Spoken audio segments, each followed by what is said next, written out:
Почитувани гледачи, добро вечер и добре дојдовте во уште едно издание. Јаде Бурек на ТВ Сонце. Крајна година, крајна 2021. И додека го изговорам, звучи веќе неверојатно. Мојот календар уште е негдека 1996. Гостин вечерва во студиото за прв пат, овдека се сретнуваме и се запознаваме, е Милош Милошевски, новинар и аналитичар од Инфомакс. Добро вечер, добре дојде. Добро вечер, Јанко, ти благодарам за поканата. Морам да ти кажам, го чував ова за оваа емисија, се чувствувам како Елмас на Сан Сиро. Што значи тоа? Сум пораснал со твоите емисии, сега имам честа да бидам твој гостин. Го чував намерно за оваа емисија за да ти го кажам тук пред гледачите. Ти благодарам многу. Ако мислиш дека тоа ме смекнува, одамна сум окрутен, така што третманот ќе ти биде исти како и на сите други, што мислам дека и најдобрата варијанта. Најдобра варијанта. Крајна е 2021 година и мене сега целта ми е вас како новинар, бидејќи гледам ги следите и ги објавувате вестите скоро за сите актуелности домашни и надвор на Инфомакс, каде што е вашиот подпис. Милош, така што би сакал да направиме една сеопфатна анализа 2021. Што ни се случуваш? Тешка година имавме од многу аспекти. Со короната оваа власт не се снајде. Допрва историјата ќе треба да отвара нирбершки процеси за масакрирање на население поради неделување, а не делување. И еден куп работи кои финишираат со спектакл. Просто беше незамисливо ова што сега е у моментов, негде на почетокот на 21. Кога некој би те прашал, еве на кафе, како годината помина кај тебе у земја, некој канаѓанец да те праша, што ќе му речеш? Види, за мене настан кој што одбележува оваа година дефинитивно е промената на локалната власт, односно победата на ВМРО-ДПМН на локалните избори. Ќе ме прашаш зошто оваа победа на ВМРО-ДПМН повлече многу работи во политиката во Македонија, повлече оваа оставка која што денеска депонираше Зоран Заев токму во собранието. Тоа е настан кој за мене ја одбележува оваа година, бидејќи се чувствува веќе кај народот онаа потреба за промени и за враќање на некоја доза на нормалност општо во општеството. Ако ме прашаш во светот што одбележи годинава, дефинитивно одбележи короната. Спомена Нирнбершки процес, спомена многу работи во воведот на прашањето. Јас морам да потенцирам дека не е само Македонија кој што не се снајде во кризата, на прсти се бројат земјите кои што се снајдоа во кризата. Зошто? Пошто пред се беше замолкнат гласот на научната фела, значи беше цензурирана целата научна дебата околу тоа кој пат треба да го фати човештвото за справување со пандемијата. Нели, сите карти беа фрлени едноставно на вакцината, која што како што изминува времето гледаме дека не го спречува ширењето на заразата, што според мене, за мене основната цел која што би требало да има вакцината. Беше поентата дека ако ти не се вакцинираш, ги загрозуваш тие кои што се околу тебе, го загрозуваш нивното здравје. Сега испадна дека и вакцинираните ја шират вакцината и мислам дека политичарите сгрешија што ги ставија сите надежи на едната карта, а тоа е вакцината. Да се вратиме на Македонија, ме праша како би објаснил цела ситуација во Македонија, кој настан би ја дефинирал. Пак ќе ти кажам, Заев има исклучително кратка политичка кариера, гледајќи ги условите во Македонија. Значи, обично власта, односно ние политичари кои што доаѓале на власт, се задржувале малку повеќе, биле малку повеќе присутни на политичката сцена, немаме човек кој што во исто време поднел оставка од сите функции. Значи тоа е, мислам дека на некој начин преседан во Македонија. И сега која е причината за Само извини, ќе ти улетам. Ако можам нешто да го пофалам, нели, него го биеше глас дека е ранлај, дека едно ќе каже, друго ќе направи, дека не му држи зборот, но еве го направи тоа. поднесе оставка. Се повлече од политика, што е еден добар пример. Владко Ѓорчев беше во политика скоро 3 децении, со еден ден работен стаж немаше. Па му текна сега и он се повлече. Мислам дека ако гледаш дека западната демократија инсистира, највише ако нешто им смета предолготрајни политичари во политиката. Гледаме во британски парламент, среде свој мандат, спикерот на парламентот вика 10 години. Доста е од мене, вика, јас стварно веќе не можам свежина да донесам. И се повлекуваат луѓе достоинствено.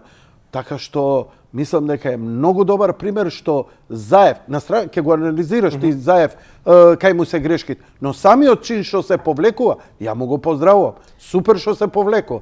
Не ми успеа тоа, thank you and fuck you. Идеме, пријатно. Дај друго дете, што вика Киро. Ви апсолутно те разбирам, ама мислам дека има два моменти околу неговата оставка. Првиот момент е разочараноста која што имаше од своите најблиски соработници. Знаеш, сите те тапкаат и викаат браво шефе, ќе победиме, победуваме, Скопје ќе го земе, ова ќе го земе, и на крајот се случува дебакл вистински кој што тепаш во 13 општини, од кој што најголемата е Струмица. А знаеш како беше пропагандата? Кај да седнеш на маса, од келнер сите вика, не, Шилегов добива, готово е тоа. Не, наредена. И тоа беше страшно неверојатно. И обично кога има таков муабет, Милош, се случува тоа. Ама буквално, што да ти кажам, од мои најблиски до мои најдалечни до сите.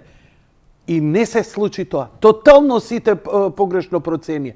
Тоа е и ова е преседан во изборите кога она што се збори и она што е делувањето. И ова е големо охрабрување, ова ќе биде за народот дека испротивот се дека може да направи промена.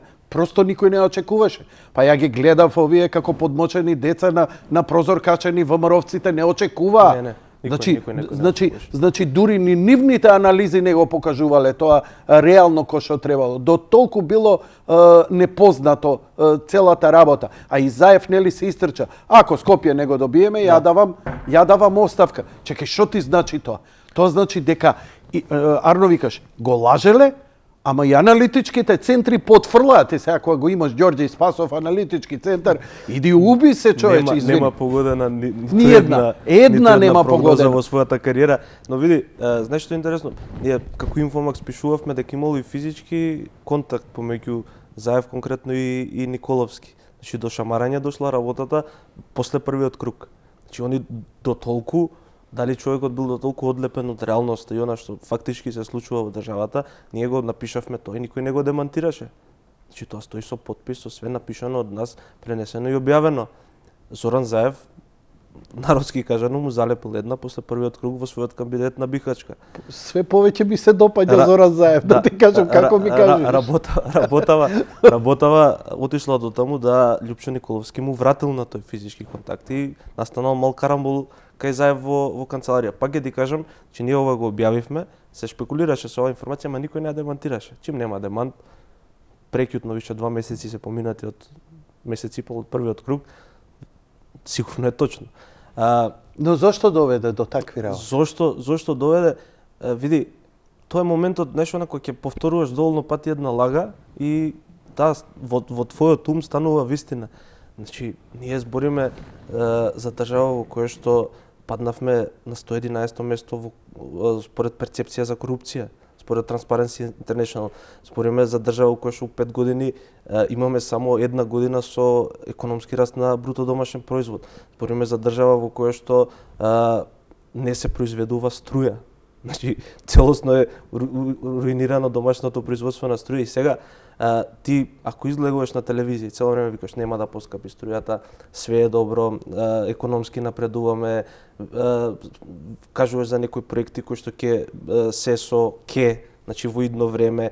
Значи цело време се лажеш и сами од себе си, лажеш јавноста, ама тоа доаѓа до крај.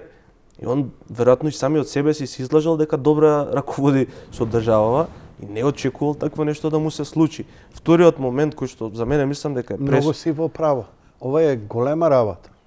Ова е голема работа. Ова и само покажува дека колку е битно окружувањето на еден лидер да добива реални и точни информации. И додека он се обидуваше ова, продажба на името за да среди за НАТО, за ВЕУ, за ова, она не му беше. Други вика, нема гајле, све е во ред, додека градеа, додека невиден лоповлук, невидено сето тоа. Знаеш, ти го пишуваш, гледачите го детектираат, ама тоа горе, која ќе стигне, не е така, тоа е овака шефе, онака шефе, и веќе дојде до момент кога веќе не може, шлајфува више, отиде ламелата. Еве го спомена ти Шилегов. Значи Шилегов во својата програма, ја читав детално пак за живот за Скопје, има ветено 4 моста дека ќе изгради у Скопје. Ме разбираш? И тунел под Кале. Тој тунел под Кале требаше да се поврзе со мост. Така. Меѓу другото. Кај владата. Да, едниот е на Љубљанска, тоа е другиот, што го спомена, еден мост кај Ѓорче и единствениот кој што почна на вистина да се гради е овој во аеродром. Да. Кој што треба да го спои аеродром со керамидница. И ти кај тој мост, тие веќе у завршна фаза се гледаат контурите, се гледа дека е мост, ама мостот ти завршува во куќа, кај некој дневна дома. И ништо не е решено таму. Па не е решено ништо со експроприација. Знам дека идеа новинари со експроприација таму, викат ништо не... Им даваат на луѓето 400-500 евра. Ти реално у аеродром, у тој дел од градот, цената на имотот е 1000 евра квадрат. Тој треба да најмалце. Тој треба да се пресели, например, не знам, у некое село. Но источна Македонија. Може би у Илинден да се изгради куќа некој или нешто. Не знам што ќе направи со тие пари. Па не знам, у Илинден веќе населба и пол. Да, повели. И сега веројатно Шилегов иде у кабинет кај Зев, вика све е супер шефе. Ја ќе победам, сум направил ово, ма ништо не си направил. Ја читав програмата, едноставно не ми се верува. Сега е актуелно и ова со БРТ, Bus Rapid Transport System, што е, тоа е приоритетна лента. Значи, тоа не е ниту метро, не е ниту, како го нарекуваат, трамвај на тркала. Извини, Милош, која годиште си? 94-та. 94-та. Значи, нема шанси ти да се сеќаваш. Јас сум од времето, тука роден одма кога беше Крушевската република. Лента резервирана за сообраќај. Знаеш од кога имаше у Скопје? Од 70-ти години. Значи, комунистине виделе дека градов нема решение, проба, има референдум дали да ставиме трамвај и тролејбус, трофи и троли. И дадоа на референдум. Скопјани рекоа не. Требаше со само придонес да го изградиме ние. Рекоа не. За езеро Матка се согласиме, ама за тролејбус и трамвај Скопјани на референдум одлучија не. И тогаш донесе одлука, окей, ќе го развиваме со ЈСП, автобусите, а лента направија, ја обележаа црвена. Значи, црвена лента, никој не смее тука ни да вози, ни да се паркира. Само ја обележаа една лента. Значи, ја не знам, седам и се чудам. Значи, тебе не можам да ти замерам, премал си да го знаеш ова, кај се постариве новинари, како не им текне. Кого прават луд? Како БТР, мислам, човече, тоа беше, го имаш на партизанска беше од страна. Има црвена, имат со црвено, лента. Да, жолта лента, извини, да. Жолта лента која определува. И таа жолта лента по закон они рекоа, тогаш беше црвен, ама и асфалтот црвен беше. Да. Они целата онака да блешни, да не паркираш. Тука поминуваат само автобуси и да може да без задржување да идат. И тоа е уште од 70-ти години. Ја не знам има ли памет некој да не се сеќава или намерно пречутува. Ама нема Јанко памет тамо кај што има пари. Тоа е целиот проблем. Значи луѓево мислам дека више и сите препознаваат кога има некој текст кој што е буквално спонзориран, еве да речеме од Петер Шилегов. Значи се препознава тоа. Јас истражував малце поише за БРТ, тоа не беше тема, ама стигнавме некако. Истражував поише малце за БРТ. Ти имаш ситуација со БРТ кај што он платил 70 милиони евра, односно добил заем 70 милиони евра, а имаш проблем нерешен со тунелите кои што се наоѓаат кај железничка станица. Таму има големи тунели, магацини се тие, изградени уште од време на Југославија. И според анализиве, граде Каде се ти? се наоѓаат кај транспортниот центар кај што е. Добро. Железничка кај што е. Добро. Значи паралелно со железничка станица, под улицата и под паркингот што е кај пошта, има големи не се тунели, магацини се. Значи Добро. под земја. Добро. Тоа е копано уште на времето, кај што има, не знам, за струја генератори и такви работи, као помошен објект е на самата железничка. Значи има огромни лифтови со кои што ти можеш одгоре да се спуштиш доле, значи транспортни и така. И сега во самата анализа, значи на идејниот проект за овој БРТ систем, се анализира дека тамо, пошто тамо треба да биде почетокот на тој систем, дека ако се почне со градежни активности може да пропаднат овие магазини. Дека носивоста на коловозот во тој дел не е доволна за да се воспостави ваков систем. Дека можат структурно да нарушат безбедноста на објектот и да пропадне цела улица. Ме разбираш? И ти со таква, како да кажам, опасност општо по животот на граѓаните, може ќе пропадне и цела железничка, кај знаеш што ќе се случи, ти ако ти пропадне структурно соштети тој дел од станицата. Што тебе те избори, што значи тоа нестручно работено или намерно нестручно работено, колку да Тоа ми личи, ја не верувам дека и да добиеш уште еден мандат, дека он у наредната година денат ќе го почнеш да го реализира проектот. Тоа е купи ден продај политика, која што имаме и со струјата, која станува збор, и со економијата која станува, значи они цело време тоа го прават. Изминативе 5 години. Се тера клучната агенда која што се однесува на некои геостратешки интереси на други држави, која што се форсира цело време.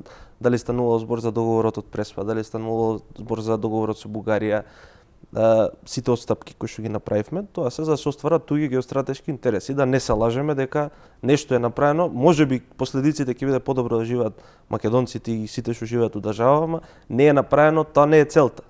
Целта е остварување на туѓи геостратешки интереси. И сега, они немаат друга политика. Они програмата за живот веројатно седнале и рекле, ај најубавите работи што можеме да ги напишеме, ќе ги напишеме, па да видиме, може ќе поминат у јавност. Така ги доби изборите. Ние уште немаме 500 евра плата просечна. И тоа немаме просечна 500 евра плата у ситуација во која што се зголеми неколку пати минималната плата. Значи они немаа ништо економски, никаков економски двигател за реално да ја зголемат платата, ја зголемија вештачки и ние сме пак у ситуација кај што нема 500 евра плата. Тоа ми го зборува само. Дека не е, можеби нестручност, можеби незаинтересираност, едноставно сакаш во јавноста да пласираш дека ти нешто ќе правиш. Се прави, уште малце ќе биде, и тоа е ситуацијата до која што се доведов, односно се доведе владава на Заев. Другиот елемент кој што мислам дека мораме да го спомнеме во однос на причината за оставкава на Заев, мислам дека е меѓународната заедница. Не знам гледачите колку знаат, претпоставувам ти прочита више слушна, дека американците праќаат специјален представник за правда на Балканов, кој што ќе биде задолжен за висока корупција, за јавни набавки, за тендери, сомнителни следење на цел Западен Балкан. Седиштето на тој правен представник ќе биде во Загреб, во Хрватска, во американската амбасада во Загреб. И сега тој човек, овие работи што се случуваат во Македонија, верувам дека ќе ги нотира. Ај малце изанализирај ми го, сакам низ своја перспектива. Зоран Заев доаѓа на власт со една реченица. Тоа е снимката што му ја направи Груевски у неговиот кабинет. Ме спрема од надвор. И тука Зоран Заев не излажа. Он стварно беше спреман. Му дадоа снимки, му дадоа ласери, спрема Laser guided missiles. Да, наспроти овие што беа со токмаци. Сега што да ти кажам, Да. толку беше моќно нивното оружје. Плюс парите 10 милиона у пропаганда годишно. Така немаше шанса било кој да парира на тоа. Но дали се сеќаш на моментот кога се сретнува со една од првите средби со овој српскиот председател? Со Вучич? Со Вучич. Добро. И кога му вика добиваме датум. И Вучич му се вика како бе добиваш датум? Па вика обечали ми. Ко ти обечал? Ама буквално снимен е тој. Да. Ко ти обечал? Знаеш, он е мангуплукон негон београдски. И стварно тогаш човек се запраше. Пази, за Преспанскиот договор. Меркел дојде во Македонија. Значи, таков политичар, такав калибар у Македонија не е стапнат. Ние имаме Меркел и сега тоа поминува кај народ, вика, добро, ова е и гаранција, ова е и све. И испаѓа тотално 10-та игра. Ние прифаќаме тотално и да смениме пол, као да сме режисери на Матрикс, браќа Вашовски, сега сме сестри, и ни доаѓа Бугарија. Кога доаѓа Бугарија, блокада, мртви ладни, мува не ги лази. Никаков притисок. Петар Богоевски овдека доаѓаше неколку пати кај мене и тврдеше, знаеш, неговиот безбедносен сертификат, чив човек и така натаму, не е тоа никаква тајна, вика американците ќе се вмешаат, ќе падне ова влада, и точно падна владата и ќе омекне, ништо не се случи. Значи, што е целава игранка? Ако е подалба, дај побрзо сечија гангренава, да знаеме, оти, знаеш, ова ужас без крај, па и не се трпи. Види, ја не мислам дека ќе се подели држава и не мислам дека ќе има некој такво катастрофично сценарио. Што е работата? Геостратешкиот интерес на САД беше да го затвори јужното крило на НАТО. Тоа мислам дека сите се согласуваме јасно како ден. И Америка, која ги тера своите национални интереси, е безскрупулозна. Така е, требаше да се изолира Србија. И сега ние викаме и руското влијание на Балканот. Така е. И сега ние викаме Меркел дошла во Македонија. Па Меркел во Германија има колку има 50 на бази американски? Најмалце. Значи најмалце. Не знам колку илјадници американски војници. Германија е суверена држава? Не. Па ти гледаш дека не им дават гасово да си направат со русите, ќе немаат на што да се греат зимава. Ако го затворат го затворија, вие ја објавивте таа вест. Види, малце тоа е пренесена вест од западниве медиуми.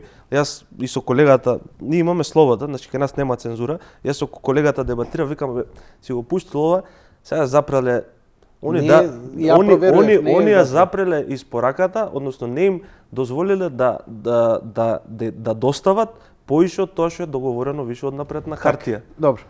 Тоа е сосема друго. И тоа е... Ако е кликбейт, сега и тоа е. Да се вратиме на ова, Бугарија. Колегата малци има поразлични ставови од мене и затоа ти кажувам, тоа е убавината на нашата редакција, не би сакал никаде на друго место да работам. Сега не можам да му кажам, ако мислиш дека е така, пушти го сега. Тоа е, нека прочитаат луѓе и шо вика BBC и CNN, дека се затворени вентилите, ама јас сум го пуштил претходно Путин, кај што искаче и вика на американската новинарка, паметна си, убава си, ама не си многу паметна. Знаеш зашто диспропорција е тоа што Инфобанк го пренесе пред некое време, а тоа беше дека Северен поток, нели, не функционира.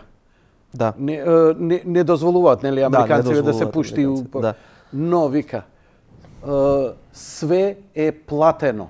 Значи буквално 43 милиарди долари се легнати на сметка на Газпром, значи платени и целиот зимски газ, платено и све, така да Газпром вика окей, фала, нема проблем, нема проблем. Не го правите што нема. Неќете да ви не пуштаме, добро, кажете што ќе правиме, еве ќе компензираме со компири, водка, нешто ќе ви даеме. Мислам, стварно е веќе и смешна работа. Смешна е работа. Да се вратиме на Бугарија. Да, тоа што ти го кажав во однос на Меркел, така го почнавме муабетов кај што искочивме од колосек.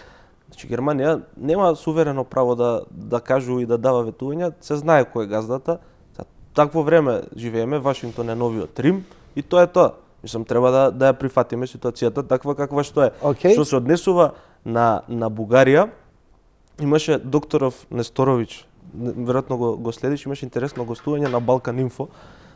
Човеков вика Западен Балкан, вика и земји од Балканов со ЕУ се вика како дечко и девојка кои што предолго време се уврска, ама не се у брак. Више нема вика страст. Мали се шансите дека ќе се земат, ама тераат вика од некоја навика, знаеш, некоја инерција ги тера дека тоа е тоа, ќе си останат до крај на животот, ама нема ништо поише од тоа што е се у моментов. Турција вика, докторов сега го цитирам, Турција вика од 68 има одлични шанси и изгледи да стане членка на Европската унија. И она колку веќе 20 и кусур години го чека датумот за преговори. Така е. Ако не и повеќе. Така е. И сега веројатно ќе стиснеа Бугарија ако сака да влезе во Европска унија. Значи можеа да ја стиснат. Може и нас да не стиснат малце поише и да се откаже све. Заев пред да си замени да потпише све таму Бугарија и што ја не мислам дека овде ќе ќе се. Што мислиш дека е игранка? Што е игранката? Најверојатно во моментов не сакаат дополнителен товар околу својот врат. Јас така гледам на статус кво да остане. Така гледам на работите. Да бидеме доволно блиску до нив за да не фатиме некој друг пат преку кој што ќе обезбедиме економска независност, економска стабилност, енергетска независност, стабилност. Значи да не фатиме друг пат кој што тера, не знам, на исток, у Кина, било каде, ама ни да не станеме дел и полноправна членка на Европската унија. Зошто им е стравот од Македонија и една Албанија? Ние ситна боранија сме. Они дневно поише добиваат овие што се вика месечно им доаѓаат бегалци, азиланти им доаѓаат месечно поише него севкупното наше население овде. Така е. Боранија сме. Они дневно поише добиваат овие што се вика месечно им доаѓаат бегалци, азиланти им доаѓаат месечно поише него севкупното наше население овде. Така е, ама веројатно и овој комплот као територија им треба на нив за вршење на црните работи.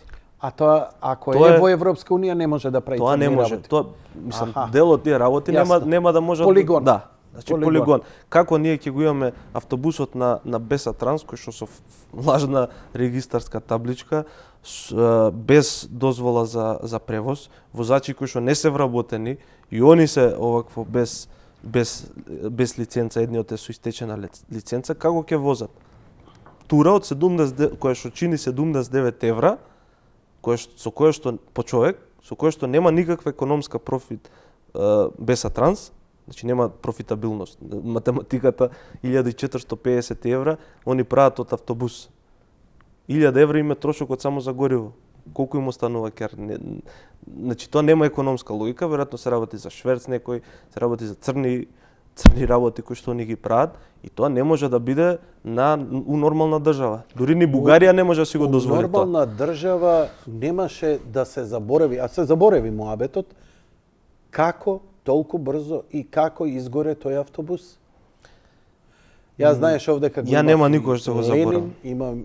Имав и Вучков и Илија, но јас знам дека нема да го забориш, никој нема да го заборави, но испари од медиумите.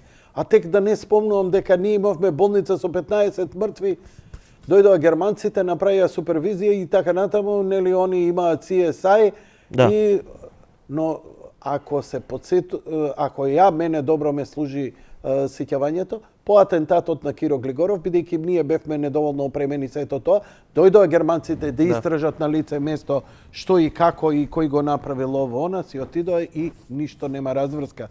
Ни за Киро, ни за болницата, а нема ни за автобусот. И тоа поминува. Пази, во една нормална земја револуција. Значи во Романија за помалце жртви, 6 мртви, у запалена монтажна болница, цела влада поднесе оставка. Така е. А нам Филипче дава дури сега оставка затоа што неговиот омилен шеф не е више. Да, му се распадна владата. Види, знам дека го читаш Џордан Питерсон, сум ги гледал твоите емисии. Џордан Питерсон кај во гостување на телевизија, не може да се седам сега точно која. Ти стварно ме следиш, добре. Те следам. Вика, секој тоталитарен режим, секој режим кој што работи спротивно на својот народ, иде чекор по чекор. Први, не знам, со Македонија ќе речеме дека ние на народот му земале економската независност со приватизацијата, со транзицијата. Тоа е првиот чекор. Така, искочиле луѓе повеќе него што искочиле за името, сигурно. И она чекор по чекор ти ги зима правата, слободите, достоинството, те гази, помалку и ти доаѓаш до ситуација во која што едноставно не можеш да дигнеш главата од што си изгазен. И он тоа многу убаво го објасни, не сум ниту професор по психологија, ниту модерен филозоф како него, за да можам да прераскажам што кажал он. И тоа е чекор по чекор чекори кои што ти во моментов може нема да ги осетиш. Ќе ти земат помалце. И на крајот ќе достават без ништо. И ние сме доведени до ситуација кај што сме оставени без ништо како народ. Ни достоинство, ни идентитет имаме, ни пари имаме, ни здравство имаме, ни образование. И тоа е тоа. И од овој момент може да биде само уште полошо. Сега, дали некојаш ќе се случи таков пресврт во психата на луѓето, едноставно да им пукне филмот и да ја крена таа револуција за која што сите збориме. Како што се крена во Унгарија, како што се крена во Чехословачка, како што се крена во Романија, Така во е. Македонија нема да се крене. Во моментов мислам дека нема никакви услови за такво нешто да се случи. Да. И И се додека, знаеш како ќе го препознаваш тоа? Се додека народот коментира на вашите постови на Facebook или кај мене во емисија, нема кој да го поведе народот. Значи, тоа ти кажува дека неќат да делуваат, бидејќи он чека некој друг да ја направи таа работа. Сега ја им викам, дечки, првата пушка кога пукнала у Прилеп, тие не викале ќе тргне народов со нас. Да. Не. Абе тој излегол вечерта, кај идеш бе? Идам у магазинот, пукнат му е филм и тера. Шо ќе, појма нема шо ќе прави. Нема план, нема ништо, ама дошаја нож до коску, шо викаат кубановци. ма секогаш И се додека народов обвинува ВМРО бил крив, Мицковски не бил доволно радикал, Заев му бил крив, овој му бил крив. Народот си е соучесник во сопствената беда. Ама што јас да направам? Дечки, се додека се прашуваш што јас да направам, можат што сакаат да ти прават. Бидејќи ја не знам да ти кажам што треба да направиш. Инстинктивно е, знаеш, бидејќи ја не знам сега да ме прашаш, детето ако ти го нападнат, што ќе направи? Не знам. Али кога ќе ми го нападнат, сигурно ќе делувам. Јас ќе ти објаснам со личен пример што мислам дека се случува. Седиме на маса, покојни си и дедо ми и чичко ми, и татко ми беше на масата, им викам, добро, викам, како сте дозволиле, викам, сте биле млади, здрави, прави, мажи, тебе дедо Охис да ти ја пропаднат. Ти чичин, викам, се бореше у 2001 како дозволи да се вратиш да се потпише рамковен договор. Еднаш име да ни снема, втор пат име, знаме, 2004 територијална распределба. И тоа беше година дена пред да се смени името. Разговоров на маса. И се менува името. Јас сум направил све што сум можел у тој момент за да го спречам. Тоа бев дел и од движењето бойкотирам, пишував и статуси, и на Твитер бев активен, и во Инфомакс пишував дека нема да има фајде од тоа, мајте се смени името. Ме разбираш? Името се смени кога го сменивме знамето, кога го сменивме БЈРМ. Така е. Од тогаш е тоа. Како викаш тоталитарниот режим, како иде Џордан Питерсон, вика чекор по чекор. Чекор по чекор. Па не ова преку вечер сменето името. Територијална поделба 2001, името се смени при време, знамето се смени, полека, сосема е работено тоа и дојдовме до ова. И сега некој вика што не излезе народот. Народот требаше да се излезе. Уште на времето. Да, знамето кога беше. Тогаш требаше. А сега, знаеш, најдобра психологија ќе ти кажам, ја бев на 103 и собрани одеднаш цела телевизија, гр, нешто се смеат и мафтаат низ прозор. И што е? Од Железара работниците идеа на протест да се спојат со Треска за солидарност. Да. Знаеш, за она приватизација. Им вика, елате со нас. А овие им викаа вака, овие од МРТВ. Вака им правеа. За 2 години од 2000 вработени на 500 ја сведоа. И то овие што викаа вака, верните, први отидоа ги шутира. Ете таа неслога и несолидарност си го доведе. Да. Али ја мислам дека нема добро прочитано. Тие што треба да читаат како еден народ делува и кои се нивоата до колку можеш да го газиш за да можеш до следниот чекор, за да можеш конечната цел. Промена на името и промената и идентитет не се од вчера, тоа веќе трае 25 години. И за уште 10 години ќе се оствари целта. Која е целта, не знам. Јанко, морам тука малце во овој дел да не се согласам со тебе. Ајде, зошто? Не е проблемот само со македонецот, и ние што викаме македонче и се понижуваме сами за себе. Па еве што се случи во Америка? Се случи 27 април, американски.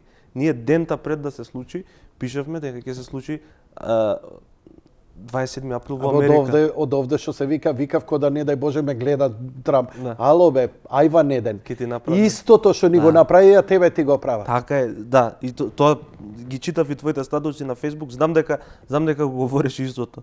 Сакам да ти кажам, не е до народот, едноставно си имаме работа со луѓе кои што пропагандата, читањето на човековата свест, значи границите ти што викаш до каде можат да одат, одлично ги имаат научено. Па нели се случуваше шарена револуција во Америка минатава година. Имаше огромни протести на Black Lives Matter. Се уништуваа, се фарбаа споменици, па тоа се исто како кај нас. И како се смени власта? Да, престана. Све одеднаш. Да, ама сакам да ти кажам, и на нив им го скрши идентитетот. Да. И на нив со населување на латинос и со менување на структурата на населението се менува идентитетот на американецот и она што значело некојаш да бидеш американец. Чекор по чекор ќе им го земат и оружјето. Се ќе помине. Еве Франција ги гледаме протестираат секој ден за ковид. И во право си да ти кажам, знаеш, истото е секаде во ние светот. со нашето дување Александар она све било ова против Македонија, не, ова е против све идентитет во целиот свет да се обезличи, затоа што обезличен народ и обезличени лидери, некарактеристични, значи некако Меркел, некако Путин, некако некој кој отскокнуваат, као некој канадски кој едва и го знаеш кој, тоа е лесно за контрола и манипулација. Джордж Орвел пред 50 години има кажано, ако сакаш да уништиш еден народ, еден човек, уништи му историјата. Они не измислуваат топла вода, едноставно човекот имал визија да предвиди што ќе се случува во иднината. И тоа е, јас мислам дека општо светот во моментов нема капацитет да се справи со овие технологии кои што им се на располагање на овој конгломерат кој што ние го гледаме, дали ќе го наречеме корпоратизам, дали ќе го наречеме нов светски поредок, небитно е името. Битна е суштината и што се прави во цел свет. Ја имав жестока дебата, бев во Шведска на семинар.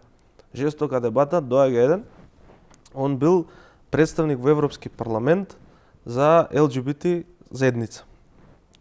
И сега почнува со своето предавање, нешто беше околу политички кампањи, вака така, разговорот, и не прашува скокотливо како да ве нарекуваме, вие го сменивте се името, дали сте Северна Македонија.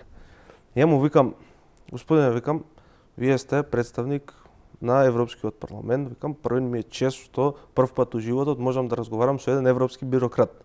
Тоа викам прво. Второ, викам, во цел свет терате политика на идентитето, на identity politics што го нарекуваат.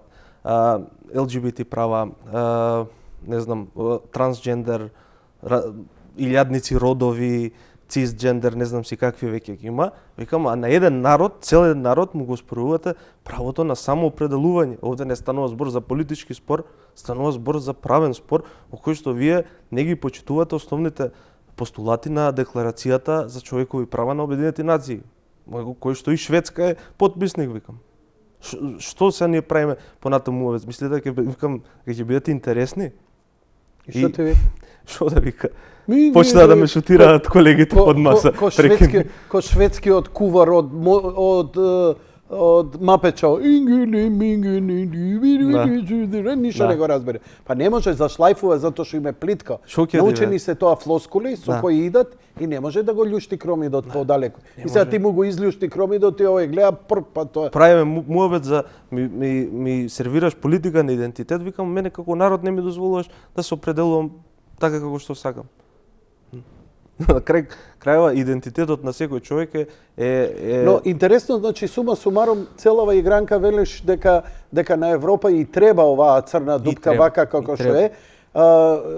Но како ќе го контролира? Мислиш ли дека малиот Шенген е доволен за такво нешто? Значи јас сега скоро напишав таков еден статус кај што викам нели мали Шенген, па се слика Заев, па Вучич, па Рама, па сега као на Косово им паше, не им паше, па овој ќе влего. Па што ја рушевте Југославија, бе, дибеци едни. Апсолутно. Ама што ја рушевте Југославија? Ете ќе ви беше мали Шенген, немаше да ја примите во Европска Унија, ќе седевме ние народи тука нешто, ќе се подјебававме едни со други, пардон, my French, и раат ќе бевте. Што е сега проблемот? Мислам, тотално немање визионерство. Ема не, тоа е намерно направено, не знам дали си го... И то Југославија стана толку она обезличена политички во тој момент. Знаеш дека Југославија веќе во крајната фаза имавме ротирачко колективно раководство. Како Европска унија. Како некако остае Европска унија, Швајцарија Да. го имаше у тој промен. Значи, ете немавме лидери кои ќе се истакнуваат, па режим ќе прават. Зошто Груевски беше режим? Затоа што беше истакната личност, нема проблем. Како ќе колонизираш, Јанко, територија на која што више има воспоставено економија, на која што има инфраструктура, која што има војска, не можеш да колонизираш. Овој начин Југославија со распадот, со војните, со сите тие уништувања што се имаат случувано во Југославија, им се остаи чист терен. Ти не можеш да имаш, не знам, американска или француска железара у Македонија, која ти функционира железара старата, југословенската, македонската, како сакаш наречи ја. Како ти... А утре ќе се и модернизира. Да, како ќе му продаваш мегле, ако дукат е појак од мегле. Јасно. И тоа беше, за мене тоа е целта. Зашто? Пошто единствено нешто што се случува на Балканов по распадот на Југославија е уназадување на овие држави буквално на сите полиња. Јас читав една анализа, не можам до ден денеска да се свестам после тие созданија кои што ги имав, дека Македонија имала најдобрата економска година за Македонија 78 година. За време на Југославија економска пораст на GDP по сите економски параметри. Значи ние сме имале поише население у држава. Сме имале подобри резултати во образование. Сме имале подобри резултати во култура. Сме имале подобри резултати во економија. Значи, буквално на сите полиња, ние 30 години, уште не можеме да се вратиме на она ниво на кое што сме скочиле од Југославија 91 година. И тоа е апсолутна трагедија. Кога ме праша зашто им одговара оваа црна дупка на Балканов кој што има... Не, те разбрав, ти рече дека им е добра за матни работи. За матни работи.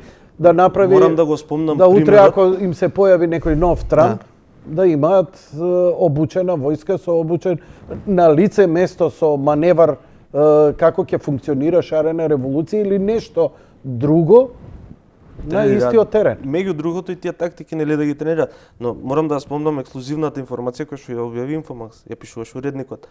Во однос на тони 200 што беше фатена дрога, односно прекурсори за амфетамин на патот со Куманово. Значи ние го напишавме тоа пред повеќе од 1 месец. Во таа афера која што ја откривме ние, уште од самиот старт поменавме дека има вмешано полицајци, цариници и така натаму и така натаму. Цела афера резултираше со пред некој ден апсењето во диво населје. Сега да ми кажете дека им требало месец дена за да ги поапсат овие луѓе, дека не знаеле. Ние да не објавивме, немаше никој во Македонија да знае дека е фатено тони 200 на автопатот кон Скопје Куманово. Таа дрога поминала на царина. И то ДЕА ги фати, не наша полиција. Така е. ДЕА апсолутно е вклучена и во овој случај и во случајот на Плетвар, кај што беше фатен началникот од Прилеп, Чипсио. И шоферот на Трајче Заев. Што ти кажува? Што ми кажува? Американецот чим овде праќа, дечки, вие не функционирате. А и сега го имаме специјалниот пратеник за правда. Да. Види, на крајот на криштата, тоа е нешто што од 103 ја го викам. Бидејќи имаме нефункционална правда, нефункционална економија, нигде треба да се тргне. Значи, очигледно ние, бидејќи се што дојде овдека, се што се постави, се искорумпира. Груевски како падна?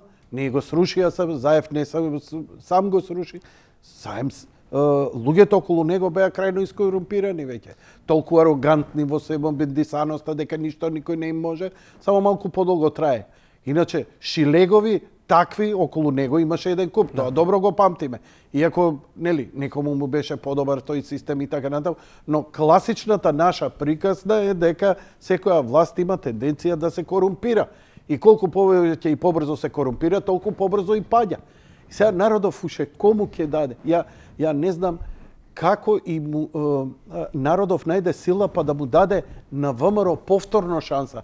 Ама ако го гледаш ВМРО, не е ни... Значи, за 180 степена е од она старото ВМРО што беше монолитно, строго, ако некој напише одма напади од овој, од оној, ако не се слага, многу се полиберални, многу се поопуштени, многу се потолерантни. Мислам дека ја научија лекцијата што бара ново во време, во суштина. И Така народов што му треба. Џабир Дерала уште 1000 пати може да пише дека ВМРО не е реформирано, тоа не значи дека е тоа така. Да. И апсолутно тоа се гледа од авион. Ние имаме Данела Арсовска која што пише реално независен кандидат за градоначалник. Таа први не поднесе својата кандидатура, после доби поддршка од ВМРО. Ме разбирате, тоа е нов концепт. Тоа е концепт кој што кандидираше жена председател, професорката Гордана Силјановка Давкова. Значи, тоа е концепт кој што кандидираше првата градоначалничка на Скопје, сега таа стана и председател на ЗЕЛС. Само да кажам дека тоа што некогаш било се гледа од авион, дека не е и народот тоа го препозна. Но мора да се напомене дека ВМРО мислам дека овој пат има последната шанса да се покаже дека нешто во Македонија може да трне на подобро. Мојата порака и нешто да се промени. Дека парламентарните избори нема да ги добијат пред избори, ќе ги добијат сега. А тоа е нивните градоначалници да прават чуда. Значи, денар да не зафали и да прават чуда. И затоа го разбирам Мицковски што е со нив. Сега овие шарениве, знаеш, вриштат, пиштате и шо бараш ти таму, ово, она. На Мицковски мислам дека му е јасно дека ако сака да ги добие парламентарните, бидејќи нема ни економска никаква друга моќни сила да направи било што освен преку делата на градоначалниците кои се сега и да им дише у врат, бидејќи знаеш како е лесно сега, имаат апсолутна моќ, можам да правам. И добро е што се на терен, што глумат малце Коце, Трајановски, учизми, копа и чисти, бидејќи не може капитални проекти, немаат пари реално, централната власт нема да ги помогне. Види, ама некои работи кои што за луѓето живот значат, а не се остварени 30-40 години, ќе се зачудиш. Јас бев во Драчево на улица кај што нели Мицковски им даде задолжение на сите градоначалници да отпочнат во првите 100 дена барем еден капитален проект. И сега капиталниот проект во Драчево на улицава за кој што зборам, го отпочна градоначалникот Орце Георгиевски, бев на таа пресконференција. Ќе земав изјавата. 40 години луѓево немаат канализација. Тоа не кошта милиони. Може би кошта 10, 20, 50 илјади денари, ама евра, ама секој дожд нив им се поплавуваат дворовите, буквално пловат во измет. Значи тоа не е голема работа, ама народот го гледа тоа и го препознава тоа. Не може тоа народот да не го види. Мислам дека последно беше во Кочани, Мицковски, нели од таму ја даде последната своја изјава. Значи во Кочани отпочнат нов капитален проект. Се гледа тоа, мислам дека ја знаат пораката и знаат дека има последна шанса. Иначе ќе биде како што беше оној скечот на вчерашни новости, ВМРО и СДСМ се борат за последниот гласач, останат у Македонија. Друго решение нема. Мислам дека им е реално сватена пораката. Што мислиш народов, што очекува повеќе, политика или реално дела на терен? Например, не знам, да добие документите за собственост што им стојат под фиоки. Ја мислев тоа дека денационализацијата, дека откупот на собствени дворови е завршен уште пред 20 години. Јас бил тотално кога го видов Орце Георгиевски дека ги носи првите 20 и тоа беше убав гест кој лично им ги однесе на луѓе што вика само требаше да ги потпишам. Сега значи стоеле у фиока намерно, пази владење, тоа е естетика на владење. Да. Не му го решавај проблемот за да зависи од тебе. И они мислат дека така ќе се одржат на власт. Бидејќи така дошле на власт и така ќе се одржат. Орце Георгиевски доаѓа и му вика еве ти ги документи. Значи што направил Орце? Тој првата недела. Си завршил својата работа. Не, само потпишал. Тоа значи дека нивните документи седеле готови, дека намерно те факу мозок. И сега на тие луѓе треба да им е јасно со кого се имаат работа. Нема овдека веќе значи личности се вадат кои прават некоја разлика. Знаеш што ме фасцинираше мене една друга работа, а ти додека ја мелам, дзирни си телефонот, мечка те поздрави. Да, имаш ексклузива. Ме фасцинираше Тимчо. Кај Тимчо дојдоа двајца амбасадори. Едниот беше канадскиот амбасадор, а другиот беше британскиот амбасадор во Македонија.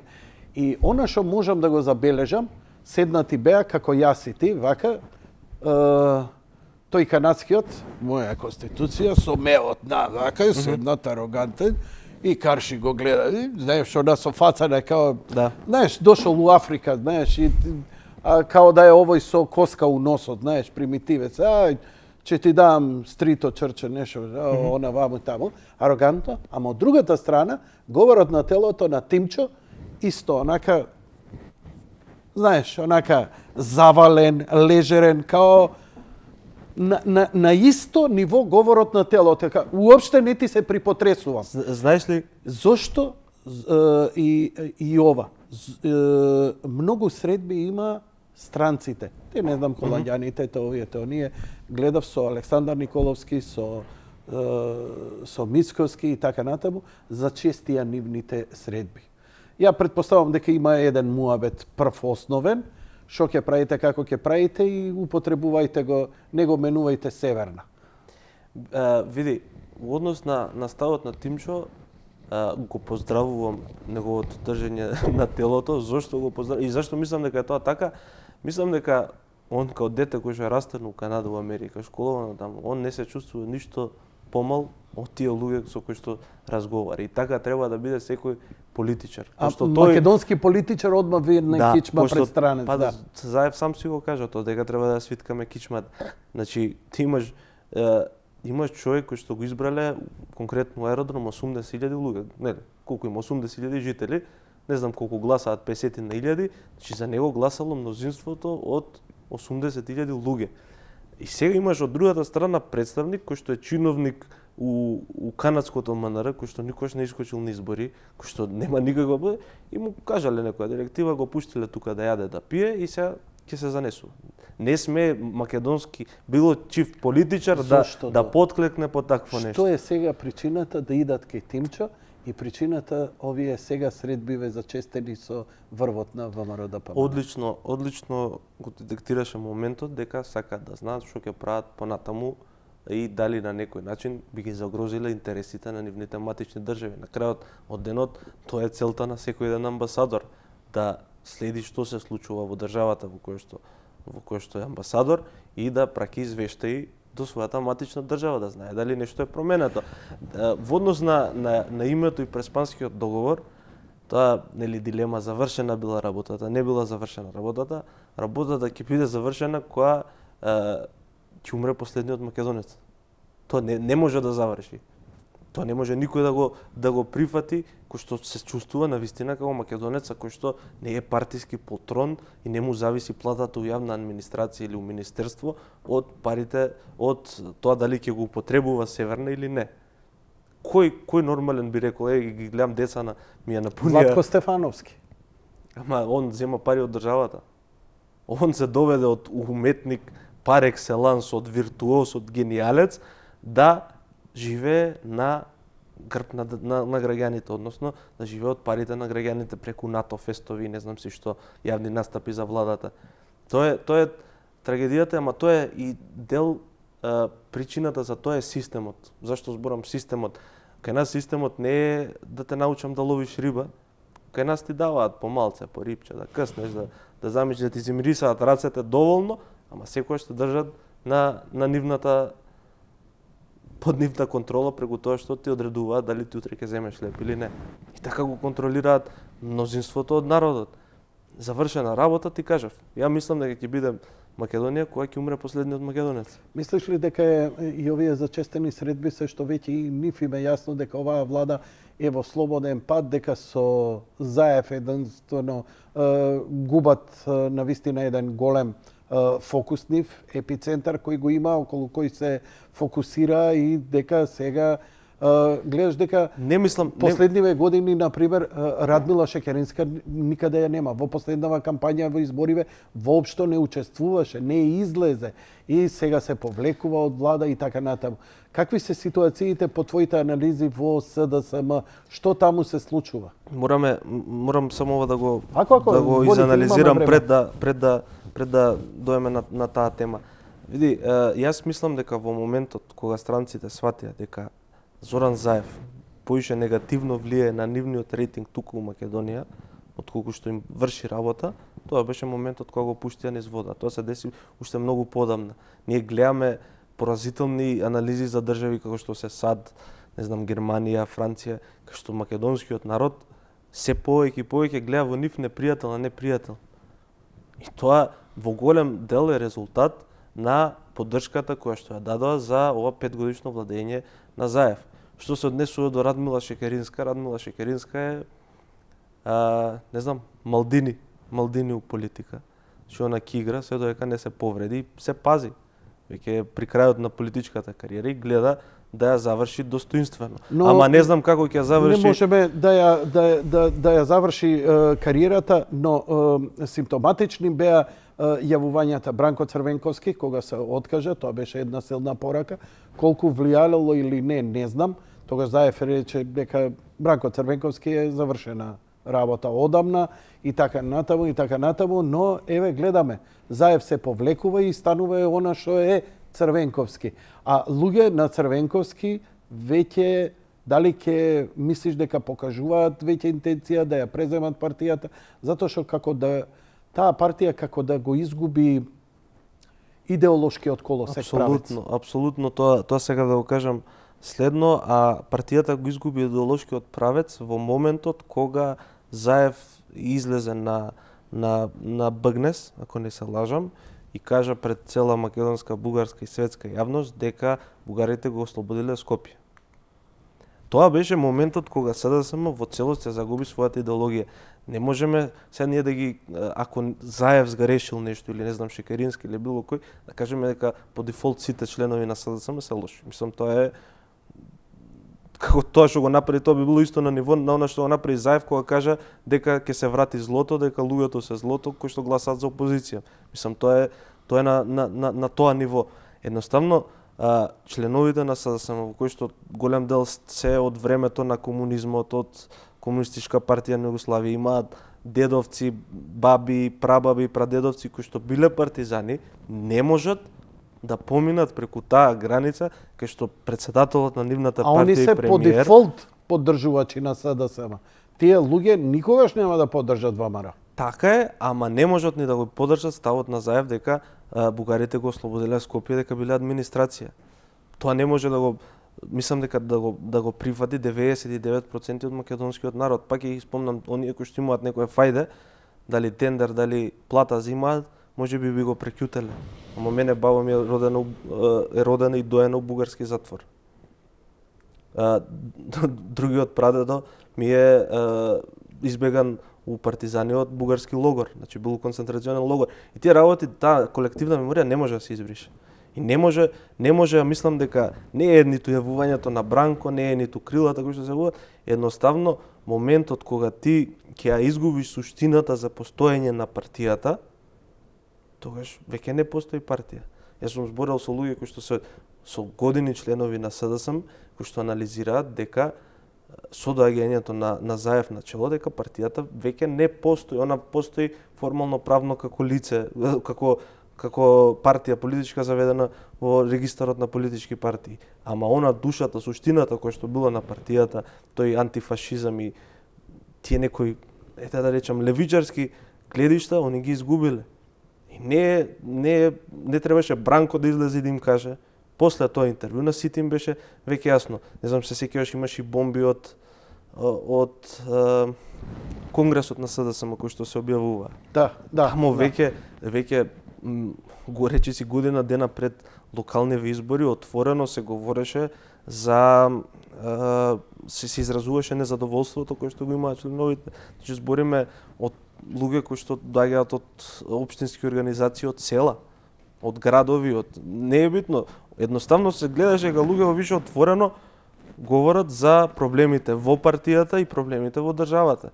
И на секој оној кој што ги имаше двете страни, однос на измерено на кантар на ВМРО и СДСМ, му беше јасно што ќе се случи на овие избори. Оние што не можеа да ги согледаат двете страни, погрешија у анализите, како господин Ѓорги Спасов. Има ексклузива, ќе ја коментираме, нема да ја коментираме? Па, таа би требало да биде во рамките на сите овие судски процеси на стаклени нозе кои требаше да донесат имидж дека воведуваат ред и правда во држава. Само што се објави дека Мјалков го пуштаат од притвор и дека ќе се брани од слобода со кауција од 11 милиони евра, повлечено е. Повлечено е, да, и тоа што е најинтересно и трагично за една правна држава, без разлика го сакале, не го сакале Сашо Мјалков, е тоа што тоа се случи по изјава на министар за правда Бојан Маричич, кој што рече дека му се гадело од тоа што Сашо Мјалков бил ослободен од притвор. Сега, додека се спремав за емисијава, додека тргнував навака, бев последена комуникација со Александар, имам информација дека работата одела до таму да директорот на затворот во Шутка, без да знае дека ќе се повлече оваа одлука за притвор, не го пуштал Мјалков од притвор, иако имала одлука важечка за ослободување од притвор. Значи, они се цело... Крајно самоволие. Ама тоа е без разлика за кој се работи. И Хитлер, јас мислам дека заслужувал право на правично судење и процес во кој што ќе се докажат неговите зверства и злодела. А ние во овој момент го имаме еден, например, во притвор го имаме еден Орце Камчев, кој е пето обвинет, кој е пето обвинет и кој е веќе 10 месеци во притвор и секој ден им паѓа. Едноставно не се извади еден материјален доказ дека е он нешто виновен во таа процес. Сум присуствувал на 5-6 рочишта што се однесуваат на судењето за предметот плацеви на водно, за кој што Орце Камчев е во притвор. Ако ми веруваш, Јанко, во изминативе 4-5 недели не се споменува неговото име никаде. Значи, доаѓаат сведоци, кои што сведоци се пред се со реклам казала муабети, значи немаат доказ дека некој нешто направил, излага протугер и вика, мене Груевски ми каже дека сакал да купи куќа на водно. Како може тоа да биде доказ? Како може тоа да биде доказ во во една нормална држава, во еден нормален правосуден систем? Не се споменува името на Орце Камчев. Човекот уредно си ја прикажа целата документација за сите финансиски трансфери и договори, значи одбраната на Камчев, нема ништо. Буквално секоја исплата е по однос на договор, сума од таму и таму, токава сума, значи све е чисто како солза, тоа го пишував во текст, ми доаѓа насловот. Значи стварно нема ништо. И денес имаше згора на се економско вештачење, вешто лице, кое што потврди дека основната премиса на целиот случај дека Никола Груевски платил и купил имот е неостварена, пошто нема никаква исплата од сметката на Никола Груевски или на фирма лице поврзано со него. Нема такво нешто. И зашо треба едноставно утре да рече судија, ја го прекинувам пред, но нема ништо. Но не го прекинуваат. Не го прекинуваат. Зошто не го прекинуваат? Од каде таа ароганција да продолжат со вакво изживување? Гледаат и самите им е јасно. На Заев, ја мислам дека тоа е психолошки момент, најголема болка ќе му остане Никола Груевски. Пошто со се тоа што го направи со бомби, со шарена револуција, он беше поразен на тие избори 2016. И мислам дека тука станува збор веќе за лечење на лични фрустрации. И овие лични фрустрации на Заев и на власта и на луѓе како Маричич и не знам си кој ли уште не, сега да не ги споменувам сите, Русковска, било кој, тие лични фрустрации многу скапо ќе чинат државата пак. Значи не 11 милиони евра, Сашо Мјалков, следната гаранција ќе му биде 22 милиони. И тоа 11 милиони ќе бидат директно од џебот на граѓаните поради оштетата која што ќе ја плаќаме по пресудата во судот во Страсбур. Таму ќе паднат сите предмети на СЈО. Луѓето, голем дел ме нападнаа на социјалните мрежи, имав еден статус. Скапо ќе не чинат овие предмети на СЈО. Јас не бранам никого. Ама во светска пракса, во правен промет, кој ќе пуштиш ти аболиција, нема повлекување. Нема повлекување баш поради опасност од ваков политички прогон. Не може да се Мене повлече. овде кај адвокати Јанаки Митровски исто ми го кажуваше дека не постои аболиција која се повлекува. Иванов си ја повлече, но вербално. Значи, правно не постои механизам да еднаш дадена аболиција се повлече. Не може, јас со невозможно со кој да е правник да зборам. Утре, и со било кој правник, дури ни тој што ја дал, сам не може да ја повлече. Не може да ја повлече. И во тој правен вакуум, све што е ово, Да. осудено. Сега, дали и овие осудените од 27-ми, ќе остане, мислам, драконски казни. Тие што ги нарекуваме уставобранители. Случајот за 27 април требаше да падне моментот кога, да не споминам, Вилма Русковска искочи во една друга емисија и кажа дека она бирала лично кого ќе обвини за предметот, бидејќи не можело да се тера предмет и процес со 80-100 луѓе, пошто тој никогаш не можело да заврши. Значи она пикирала, не знам, Јане Ченто, не знам, Горан Ангелов, може Горан Ангелов пошто е така поразвиен, па не знам, и го фатил окото и рекла сега Горан Ангелов ќе го судиме.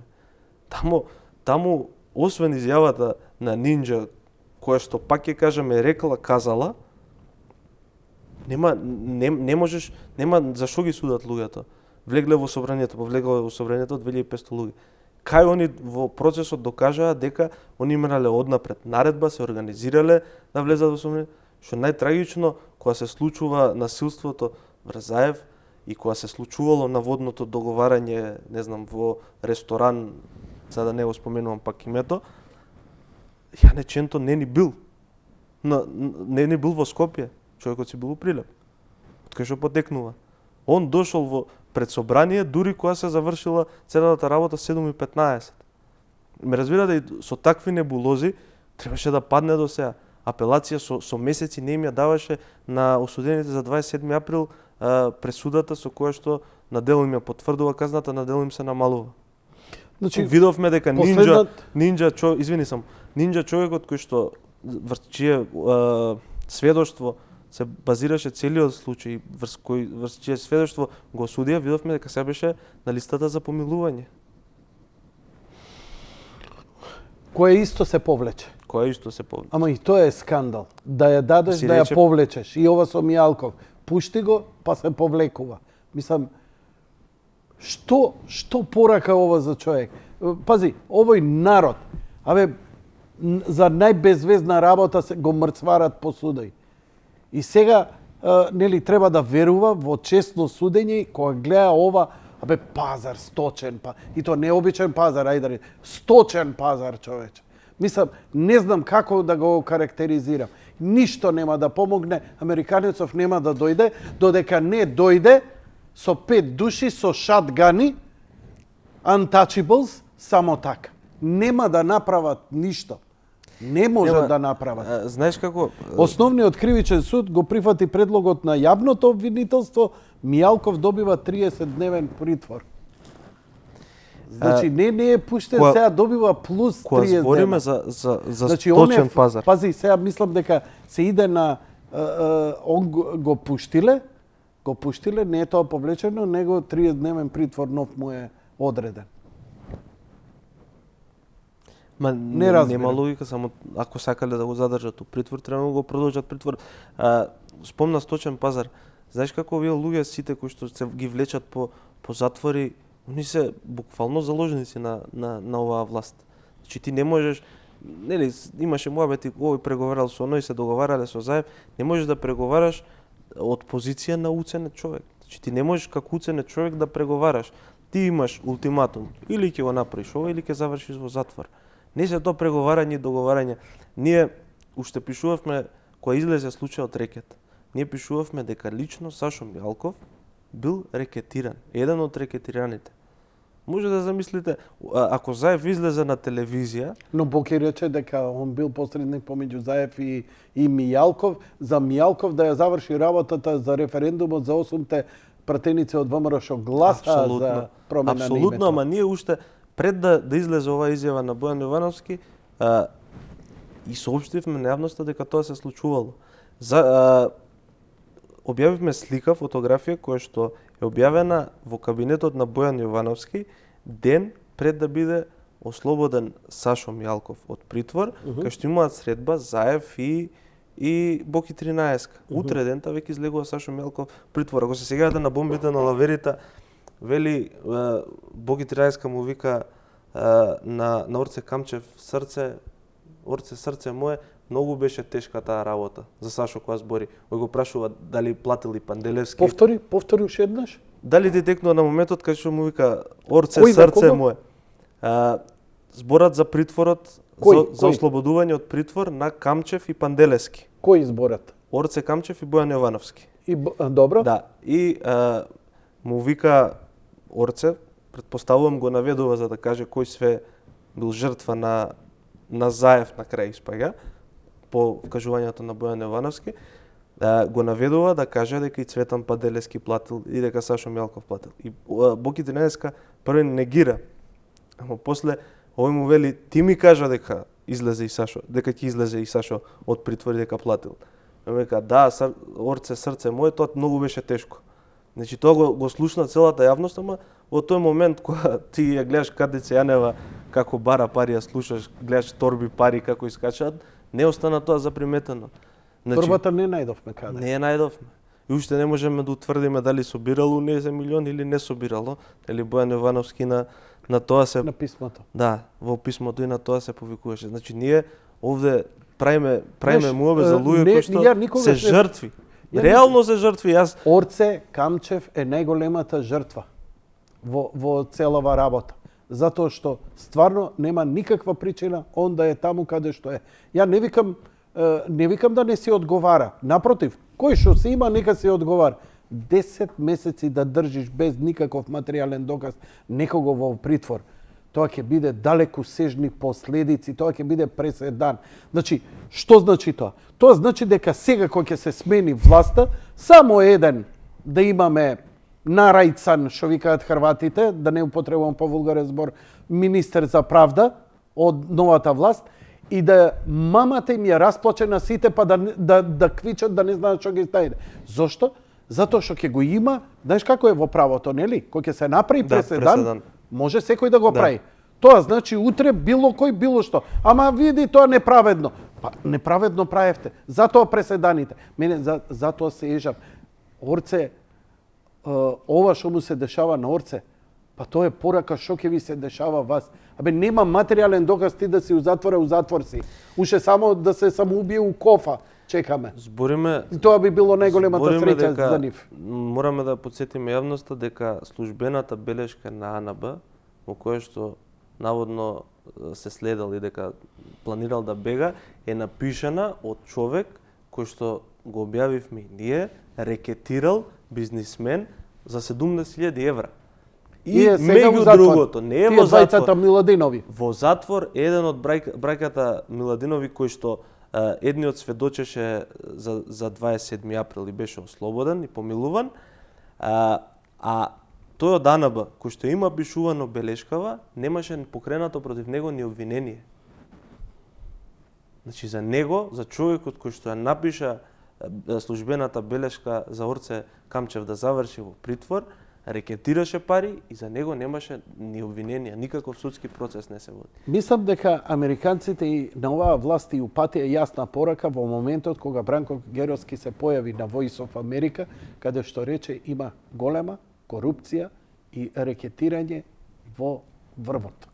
И тоа беше објавено негдека во април-мај месец беше на Voice of America, мене ми беше многу индикативно. Во јуни месец доаѓа Бранко овдека, Бранко Геровски дојде кај мене во емисија и ги обелодени сите детали. Тогаш веќе беше јасно дека имало рекет, па излезе и после тоа и снимката и беше се јасно и реакцијата на власта која доби јасни насоки, која добила јасни насоки дека им е јасно на странците и не може да толерираат било уште зимата. Они добиле порака дека ова треба да престане подитно. Да престане подитно. Не престана, ама они мислеа дека работата ја завршија со тоа што Катица Јанева, која беше божицата нивна, и Боки се во затвори, тоа е завршена работа.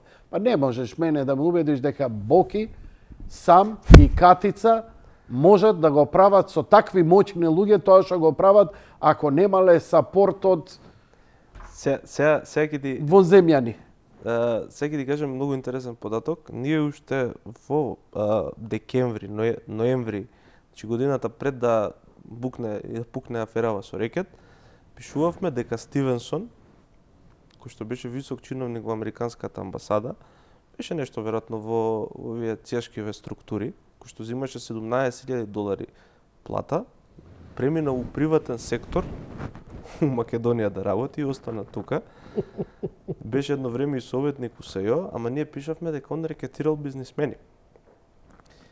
Ме разбираш? И тука е она ситуацијата моја што го зборевме. Човекот имал добра визија каде треба, одлична визија и тука идеме на мојавето дека ние можеби ќе ги корумпираме и странците кои дојдат кај нас. Тоа што го збореше ти прееска. Не сакам да го фалам медиумот од кој што сум дел, ама морам да напоменам дека Инфомакс у јануари годината пред да бидне приказната со Кики Фрики напиша дека Боки 13 Бојан Кики Фрики како беше? Не се сега. Коки. Да, добро, окей. Пред да букне аферата со Кики Фрики, во јануари пишувавме дека Бојан Евановски рекетирал во Охрид собственикот на хотелот Лаки. Да. И човекот срце ќе го фатало за малку и се откажале од таа операција. Значи ние имавме објавено уште многу за рекетот пред да целокупнава јавност дозна и се фокусира на случајот. Па јас се сеќавам на гостувањето на Латаска и тебе у емисија која уште 2015-16 година кажа човекот дека со бомбите се рекетираат и усенуваат бизнисмени. Па впрочем аболицијата на Ѓорги Иванов, зашто најмногу ми е жал што ја повлече, беше за ниеден македонски политичар. Под присила и уцена не прифати нешто што е неприфатливо, како во случајот промена на името. Значи, целата таа операција со уцени и закани и притисоци со бомбите отпочна као притисок за смена на власта и после продолжи за рекетирање. После за пари. Ама тие снимки стојат, тоа нема да заврши ни деценији наредни, тоа не знам. Проблемот е што сите почнаа да снимаат. Не е што стојат снимките. И што тебе во Македонија, во единствена држава, пак ќе кажем у свет, е направен преседан кој што у правосудство ти се прифаќа нелегално стекнат доказ. Без разлика и самиот да сум се снимал, ако обвинителството дошло преку шуш-буш до таа снимка, не може да биде доказ. На Netflix која ги гледаат оние филмови криминалистички, која ќе дојде вика, ослободи го него, не си му ги прочитал правата. Процедура, у процедура утка не можеш да го затвориш. Со крвави раце. Ама процедурите го прават системот. А ние во моментов немаме систем. Наши институции по некоја инерција функционираат и на дигнат телефон. Значи ние држава во моментов де факто немаме што функционира. Што мене тогаш ми дава надеж дека ВМРО може да оправи. Ако ја презеде власт. Види, пак поаѓам од тоа како јас би размислувал ако сум градоначалник на ВМРО. Значи јас морам да му докажам на народот дека сум поинаков у првиве година 2, 3, 4 до крајот на мандатот морам да му докажам. Ако ништо друго, тоа ја мислам дека ВМРО ќе го направи од себични причини за да ја добие довербата на народот. Ме разбираш? Најмалку барем од најмалку од такви себични причини, а верувам дека се уште постојат луѓе у држава кои што сакаат да направат добро за народот. Стварно сакам да верувам. Мислиш ли дека оваа влада ќе се одржи затоа што беше на рап да падне веднаш по изборите и знаеме со она веќе беа собрани сите потписи за гласање во собранието и оној глас на Кастриот кој ни рече дека на 15 декември му рекле, па испадна дека жена му гледала на телевизија, Макрон му рекол, мислам невидена пародија и едно што рече Народов кај мене во емисија, вика падна визијата кај албанците за беса. Зададена беса. Беса беше светиња кај албанците, ова е погазено тотално. А големо му и името што го носи Кастриот. Види, Јанко, што се случи? Што мислиш дека се случи и за оваа влада? До кога ќе трае и како ќе трае? Само на кратко за Кастриот на 14 декември, нели си рече човекот ќе добиеме датум Така е. Мада он први што рече дека ќе почнеме да преговараме со ЕУ, ама нема врска, не ги знае веројатно процедурите, нема да му замериме за тоа. 14 декември са бајла 9 сат, стигам во редакција, му звонам еднаш, му звонам 2 пати, му звонам 3 пати. Не крева. Му пишувам порака. Викам пратеник Милошевски од Инфомакс, ме молам ако може да се слушнеме, изјава да ни даете, пишана сакате, интервју сакате, што сакате, филм ке снимиме. Нема ништо. Не одговара. Не одговара и човекот гледам дека е недостапен за други медиуми. Голем му е срамот. Реално му е голем срамот. срамот. Даде сепак. Па за Фокус даде, ама Фокус напиша текст, Жими мајка, он не е радикален исламист. Буквално таков беше насловот на Фокус, им се извинувам на колегите, ама насловот беше Кастриот Реджепи бил дел од радикални исламистички структури, но веднаш си заминал кога сватил зашто станува збор. Сега го карикирам насловот, не беше баш така, ама тоа беше суштина на Мислиш текстот. ли дека беше киднапиран или едноставно искеширан? Киднапиран или кеширан? Двете. Двете. Пошто, види, ти првен го киднапираш, го ставаш, му даваш понуда кој што не може да одбие, не знам, жена, деца, било тоа е што. Марлон Брандо кум. Да. Ке ти И дадам после- понуда што не можеш да одбиеш. И после му даваш уште една понуда кој што не може да одбие за да ќути. И се смирува. Мислиш ли дека целата ова ситуација. се веќе и последните денови на Дуи или Дуи натаму ќе пали и гаси? Дали оваа власт ќе се одржи? Дали оваа влада ќе се одржи? Јас во моментов мислам дека многу политичари кои што ги гледавме секој ден на телевизија, во моментов ги пакуваат куферите за да се заминат надвор од државата. Може би грешам, може би не, ама по писмото на Бојан Јовановски, ја мислам дека сериозно ги пакуваат куферите.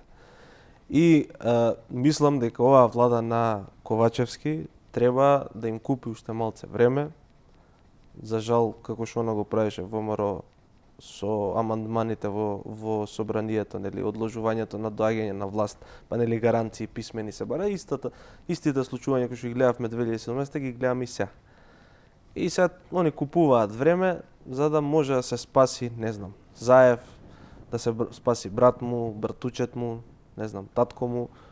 Сметаш дека И дека во тоа е единствената поента. 2022 година ќе има промена на власта?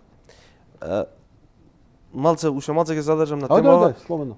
Ја да сум Ковачевски и да ми речат да водам држава и да водам партија у момент во кој што нема струја, ќе поскапува за, не знам, 40, 50, 10%, небитно, во кој што се поголема и поголема невработеност имаме. Пандемија, немаме решение уште за високата смртност. Значи сите параметри у држава се отидени во бестрага и сега мене ми речат седни на фотелја и водија држава, не ја ќе речам, ја ќе одам во опозиција, ќе си почекам малце, ќе дое моето време, нека се заебат другиве, нека ми простат гледачиве и јас после ќе си доам на чисто на власт. Значи, Нема логика. Значи, ВМРО ДПМН е тогаш осудено на неуспех. ВМРО ДПМН презема за мене, тој го пишува. Неуспех у смисла, ќе ја преземе власта и не ќе може ништо да направи, затоа што оваа лавина е далеку поголема економски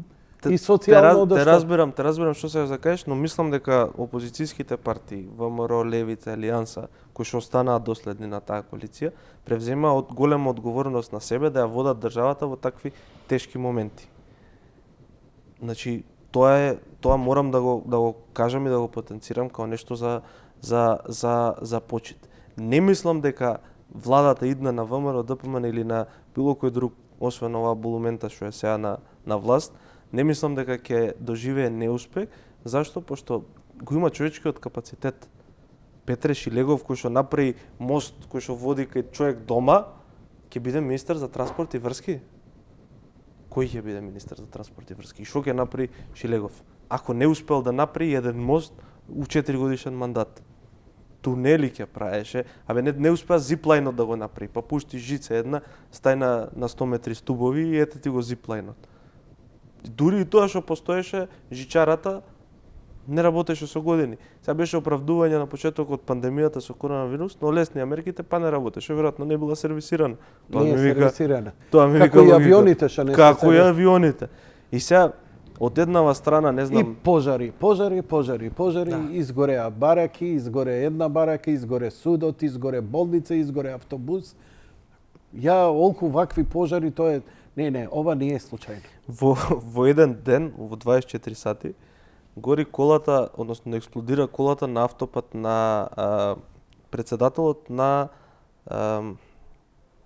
можам се сетам Не се. можам не. За енергетика беше. Добро. Да.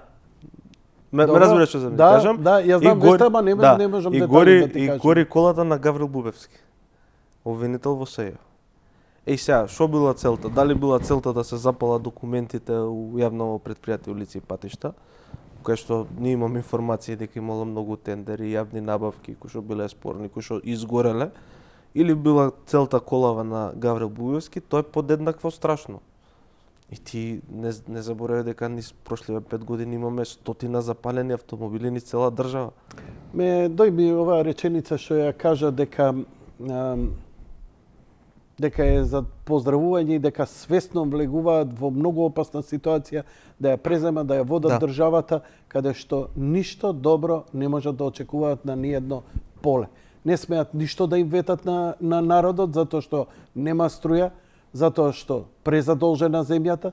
Ако се сеќаваш ти случувањата 2012 у собранието кога за буџетот. За буџетот? Да. Дали знаеш за која сума рипна СДСМ да прави револуција? 50 милиони евра. Тоа е сума која они дневно ја трошат на бизони и на семки. Да. Значи 50 милиони евра. За 3 години земјата е задолжена за колку милиарди? Мислам дека негде околу 3 милиарди евра сме задолжени за 5 години, а за толку бевме задолжени за 11 години на владење на ВМРО да помене. Исти знам дека беа сумите, дали беше 2,5 или 3, не сум сигурен во моментов, но тоа е... Имаме ли една стратешка инвестиција, нешто во калибар на Дрекселмајер? Во откако се дојде ни они на власт? Имаме во марихуаната бизнисот, имаме во Истгейт, кај што имаат дуќани пола раководство на СДСМ. Нема. Жена му на Ковачевски, например, има дуќан во Истгейт, ама не работи ни еден блок во Рекбитола. Не работи. Они работат, да, ама работат на купено време и штетата ќе биде уште поголема со секој ден работење на тие блокови. Јас имам своји информации за што се случува во Рекбитола. Конкретно третиот блок кој што се запали трафостаницата, таа си имаше запалено уште летоска. И они не ја сервисирале цело лето, ја пуштиле пак у погон со опасност поради недостатоци, неработење на другиве блокови, ја пуштаат пак во погон, изгорува целосно и се им треба 6 до 7 месеци, пошто тоа се од советски југословенски тип блокови за произведување електрична енергија и се им требаат 6 до 7 месеци да се направи по спецификација таков трансформатор кој што не е универзален. Го имаме вториот блок кој што беше у ремонт, пак ќе кажам цела година, а за него не беа набавени делови. И сега не завршен ремонтот, блокот е употреба. Знаеме што ќе се деси. Првиот блок у Рекбитола, јагленот кој што се користи е неквалитетен и буквално ги пескари ги цевките, ги уништува. И они цело време пукаат у првиот блок. Што секој 2-3 дена имаме пукната цевка. И тоа е тоа, ама жена му на Ковачевски има дуќан у Истгейт. Тоа се инвестициите капитални. Кажи ми, многу малку се задржавме на меѓународното состојбата со Европската Унија. Германија и Меркел, додека беше Меркел, она знаеше дека од животна важност за Германија и за Европа е добрите односи со Русија, а пред се заради ресурсите. Американците играат сосема поинаку и ситуацијата прилично се усложнува.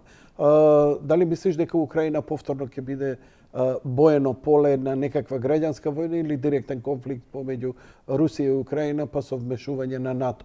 Многу има звечкање на оружје, иако во јануари се закажа дека ќе има самит.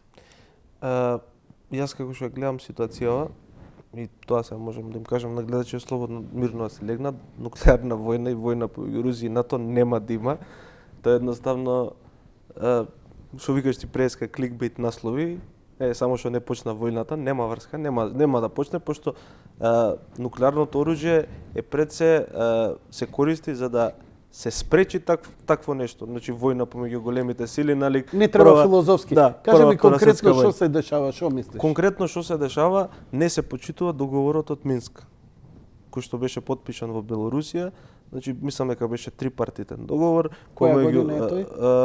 Пред 3-4 години беше. Така. Да, помеѓу Русија, Украина и мислам дека имаше представници на Западот, со кои што конкретно во источна Украина, републикиве Донецк и Луганск, значи областа Донбас, ќе им се овозможат поголеми права на русите кои што живеат таму, кои што ги загубија по Мајдан. Мислам дека малце иде поназад работата и малку по-широко. Хенри Кисинџер кажа дека НАТО не го почитува договорот уште од Јалта поставен за интересните сфери и дека границите на НАТО безобразно, недозволиво отидоа, а русите го толерираат тоа. Они се обидуваат да влезат во Грузија, се обидуваат да влезат во Украина и да ја контролираат Русија. Русија е премногу пасивна и премногу попустлива во овој период, затоа што претпоставам дека и она во своите пресметки знае колку што и каде, како може, а од друга страна американците се фокусираат на најголемиот нивни непријател, а тоа е Кина. Тоа е Кина. И сега се обидуваат да отворат 2 или 3 фронта во кои па ние сме колатерала, ситно овдека во целава ние сме полето што газат слоновите. Инаку, тоа што го спомна, многу е поодамна проблемот, никогаш Западот не ги почитувал договорите кои што ги склучувал со Русија. Путин во една изјава пред неколку дена изјави дека нема да дозволи да биде новиот Јелцин, пошто на Јелцин му ветувале дека ќе донесе падот на Берлинскиот зид, на железната завеса, дека ќе донесе мир во светот, не знам, демократија, не знам си што се случило после Југославија, кој што незаконски била бомбардирана уште во 90-тите години.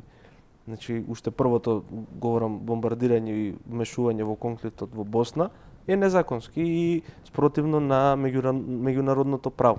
И сега Путин вели нема да се доведам у ситуација во која што јас ќе ги повторам грешките на своите претходници. И сега токму заради тоа Путин им смета. Да, им смета меѓу другото, бара да се почитува она што било претходно договорено и подпишано конкретно во Минск, кај што ќе им се даде поголеми права на овие луѓе кои што живеат таму, говорат руски, се чувствуваат како руси и така натаму. Не имаме ни ситуацијата у Македонија, нека го земат тоа како позитивна пракса, ако мислеа дека е толку позитивна пракса. Но многу се тресат темелите на западната демократија и во Европа и во Америка. Сан Франциско, Калифорнија, Источниот брег, левицава, либераливе едноставно губат тло. Кога еден Елон Маск се преселува во Тексас, значи либертаријанскиот модел се бара, кој е главниот за прогрес економски на западната цивилизација, а не социјализмот.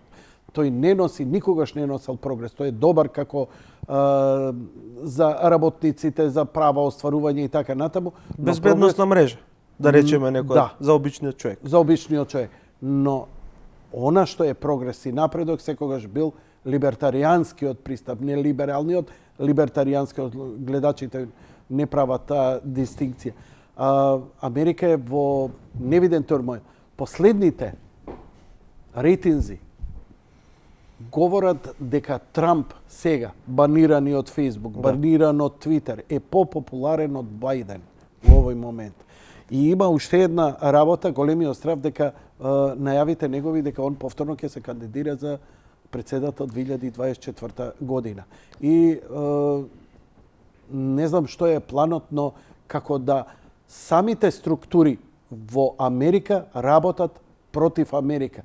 Немам време и немам соговорник, и Асанж би сакал да го споменам во целава работа, каде што овие нашиве шарени, еден не излезе, со бомби, со свиркачи. Како не излеговте со поддршка за Асанж, кој истото тоа што вие го направивте, го направи и он. Обелодени лоши работи, као што вие обелоденивте и си ставивте крст на чело дека сте праведни. Еден збор за тоа. Меѓународно. меѓународно. Види, според мене Трамп речи сум сигурен 100% дека ќе се кандидира повторно во 2024 за претседател на Америка. Тука галиматијата играта е дали ќе го искористат американскиот 27 април за да не му дозволат да се кандидира, пошто цензурата на Доналд Трамп е до тоа ниво дојдена да тој не може да објави ништо на Facebook, Twitter, Instagram, значи на ниту една социјална мрежа која што важи за либерално. Значи тој за 90% од Америка у моментов не ни постои. Значи како Дедо Мразен. Сите го зборат, ама не го виделе. Пошто сите користат во денешно време социјални мрежи и претежно се информираат преку социјални мрежи. И тука мислам дека ќе биде играта. Они на избори не можат да го поразат. Овие избори го искористија она гласање со писмо од дома, кај што ги мотивира луѓето оние кои што се постари демократи, малце не им се свигаше начинот на кој што владее Трамп, да без да излезат од дома преку пошта да гласаат. И тука имаше големи далавери, јас сум сигурен, кои што веројатно со текот на времето или со негово повторно враќање на власт би се докажале. Но мислам дека единствениот начин на кој што може да го спречат во 2024 е преку некое обвинение, некоја игра околу она што се случуваше во Американскиот конгрес. Некако да го обвинат. И сега имаме уште една паралела со македонскиот 27 април, кај што повторно има голем број припадници на тајните служби во САД, исто како во Македонија, кои што учествуваа, беа посредници, на некој начин ја организираа целата таа сценографија која што ја видовме. Сега во однос помена либертаријанство, јас по политичко убедување се декларирам како либертаријанец, односно велам правиш што сакаш се дека не го повредуваш правото на другиот. Ја малце поише, ја го разбирам па поинаку дека пазарот треба сам да се регулира и секогаш кога пазарот сам се регулирал, решенијата биле и подолготрајни и по-фер. Да не навлегуваме у тоа. Што се твоите очекувања, што можеме да очекуваме на политички план во 22 година? Што мислиш што ќе се случува? Ако видиш дека на почеток на 21 никој не можеше ни да предвиди ваков брз и слободен пат и промена на локалната власт, вакво едно газење на избори, што мислиш што ќе се случи во 22? Ке имаме ли предвремени, ке има ли големи потреси такви? Моите информации и она што јас можам логично... Шпекулирај малце бе? Да, не мора све да бидеш прецизен. Имам своји избори кои што велат дека во април, мај веќе најкасно ќе има нови предвремени парламентарни избори. Јас очекувам дека Зошто ќе има? Што ќе ги предизвика? Па многу фактори ќе бидат, дел од нив ги спомнавме во емисијава, дел не ги спомнавме. Мислам дека пред се ќе биде незадоволството на народот кое што ќе го има кон власта, пошто од оваа ситуација, овој комплот кој што би требало да ја сочинува новата влада, нема капацитет да излезе од оваа ситуација. А од нова година имаме нова цена на струјата. Нова цена на струјата и луѓето секој што најмногу ги боли по џебот кој ќе ги мавнеш. И мислам дека од тука само во моментов и со овој состав на политичари на власт може да биде само полошо и тоа ќе биде пресудно. Знаеш, и Дуи и Али Ахмети не сака да си го ризикува рейтингот. Разбирате, он пак е победник на овие избори во албанскиот блок, ама и он има изгубени гласови и свесен е. И свесен дека дополнително ќе губи ако не се... Кој пакува куфери? Рече дека има сега у овој момент пакуваат куфери. Кој пакува Знам куфери? дека не е благодарно, одбегни го прашањето, одговорот на прашањето, али ако сакаш па повели мене ќе луѓе кои што беа на највисоки позиции во централната власт во моментов ги пакуваат куферите. Ги пакуваат бидејќи знаат дека за се што сториле и се што направиле имаат докази. Тоа е се фино лепо евидентирано. Не е само телефонот на Бојан Јовановски. Еве да најавам на гледачите ќе читаат за голем скандал во АНБ деновиве. Значи тоа што требаше биде решение и да се реши целосно проблемот со разузнавачките служби, ние само поголеми проблеми си направивме со создавањето на АНБ. Тоа никош не се слушнало дека некој од АНБ рекетирал бизнисмен. Мислам, тоа било незамисливо. И ние знам дека има многу луѓе кои што во моментов стварно ги пакуваат куферите. Се загрижени за тоа што утре ќе се објави на Инфомакс, што утре ќе каже Јанко, што утре ќе каже било кој друг кој што проопозицијски, да кажем, медиум, што знаат. Знаат дека опозицијата ќе излезе со нешто. Го имаме случајов последен кој што опозицијата го потегна Славија. Имот од 20 милиони евра го продаваш за 200.000 евра. Па не е народов будала. И што е најголемата трагедија во моментов од 2012 е профитабилно предпријатието. Значи прави профит и исплаќа дивиденда на најголемиот акционер кој што е државата. Славија. Во Славија моментов мртва да, прави профит, не сакам да те излажам, ама профит кој што е близу милион. И исплаќа дивиденда на државата преку агенција за запленет имот, кај која што се наоѓаат акциите. Преку 99% од сопственичката структура е запленета и е во агенцијата за запленет имот. И сега вработени ви излегуваат, односно не беше јавно на прес, пошто се плашат за своите животи, така кажа. И ни велат дека е профитабилна компанија, мене ми се веруваше. Прочечкав, навистина е профитабилна, зашто? Пошто има огромен имот, го издава, преку издавање прави профит, 30 луѓе има таму вработени, си ја вршат работата и тоа е тоа. И сега на некој му текнало да го продаде предпријатието. И меѓу другото кажува дека цената на предпријатието немала никаква врска со имотот кој што го поседува. Па имотот, односно средствата, минус врските на предпријатието, ја прават реалната цена на акцијата. Не можеш ти по номинална вредност да ја продаваш. Во 2012 е направена процена на акцијата, една акција на Славија, со тогаш уште невратен голем долг, кошта една акција 1750 евра. Денеска сака овој да ја продаде Фато на Сани по 51 евра. Па не е будала народот. Ќе банкротираме ли до година? Yes or no question? Не. Мислиш ли ќе биде подобро до година? Имаш ли оптимизам? Мислам дека да. И пред се промената ќе дојде, пошто мислам дека сме многу близко до крајот на пандемија, барем во Македонија. Од тоа што го кажуваат лекари, експерти со кои што сум зборел, Даниловски тврди дека више 80% на еден или на друг начин имаат имунитет на болеста. Затоа у цел свет имаме зголемен број на случаи кај нас нема.